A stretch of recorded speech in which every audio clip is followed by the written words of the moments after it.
ब्रह्मा जी के पुत्र मरीचि, मरीचि के पुत्र महर्षि कश्यप हुए।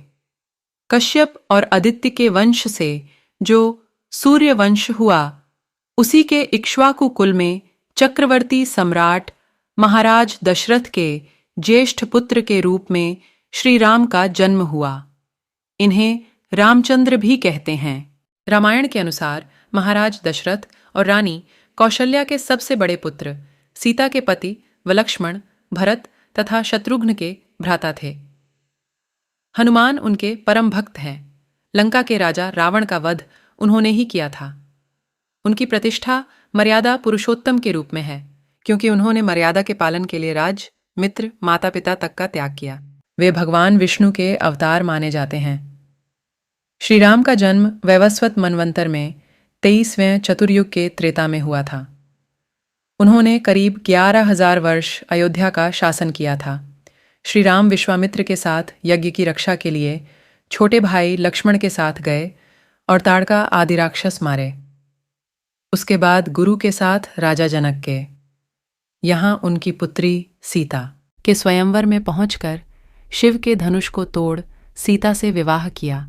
जब उन्होंने अगला राजा बनाया जा रहा था, तब उनके पिता के वचन के लिए 14 वर्ष वनवास जाना हुआ, जहाँ पर लक्ष्मण ने राक्षसों के राजा रावण की बहन शूर्पणखा के नाक कान काट दिए और उसके भाई खरदूषण का राम ने वध कर दिया। सूपनखा रावण कै बहिनी, दुष्ट हृदय दारुण जस अहिनी, खरदूषण त्रिसिरा अरुबाली। बधे द्वय हनुमान और सुग्रीव से मिले। सुग्रीव के साथ मैत्री की और उसके भाई बाली का वध कर सुग्रीव को वानरों और रीछों का राजा बनाया। हनुमान जी ने 100 योजन समुद्र लांघकर लंका में माता सीता की खोज की। श्री राम ने रावण के भाई विभीषण को शरण दी। रावण और इसके पुत्र मेघनाद भाई कुंभकर्ण सहित मार गिराए। रामेश्वरम में शिवलिंग स्थापित किया, जो कि ज्योतिर्लिंग के रूप में प्रसिद्ध हैं। नवरात्रि में शक्ति की पूजा के उपरांत समुद्र पर पुल बनाया और रावण को माता सीता को लेकर शीघ्र भरत भैया के पास अयोध्या पहुंचे। महर्षि वाल्मीकि ने संस्कृत भाषा का प्रथम महाकाव्य रामायण की रचना की थी।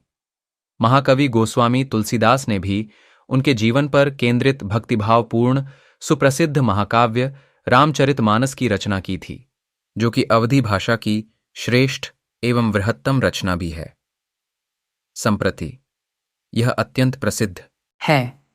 इसे एक ग्रंथ की संज्ञा दी गई है। दोनों के अतिरिक्त अन्य भारतीय भाषाओं में भी रामायण की रचनाएं हुई हैं, जो बहुत प्रसिद्ध भी हैं। स्वामी कृपात्री ने रामायण मीमांसा में विश्व की समस्त रामायण का लेखा है। दक्षिण के क्रांतिकारी पेरियार रामास्वामी व ललई सिंह की रामायण भी मान्यता प्राप्त है। भारत में श्री राम अत्यंत पूजनीय हैं और आदर्श पुरुष हैं, तथा विश्व के कई देशों में भी श्री राम आदर्श के रूप में पूजे जाते हैं, जैसे नेपाल, थाईलैंड, इंडोनेशिया आदि।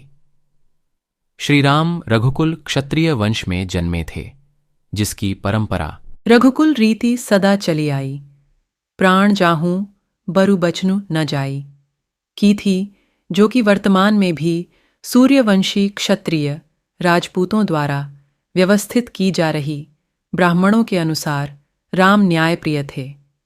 उन्होंने बहुत अच्छा शासन किया, इसलिए लोग आज भी अच्छे शासन को रामराज्य की उपमा देते हैं। वैदिक धर्म के कई त्योहार जैसे दशहरा, रामनवमी और दीपावली श्री राम की वन कथा से जुड़े हुए हैं। रामायण भारतीयों के मन में बसता आया है और आज भी उनके हृदयों में इसका भाव निहित है। भारत में किसी व्यक्ति को नमस्कार करने के लिए राम राम, जय सिया राम जैसे शब्दों को प्रयोग में लिया जाता है। ये भारतीय संस्कृति के आधार हैं।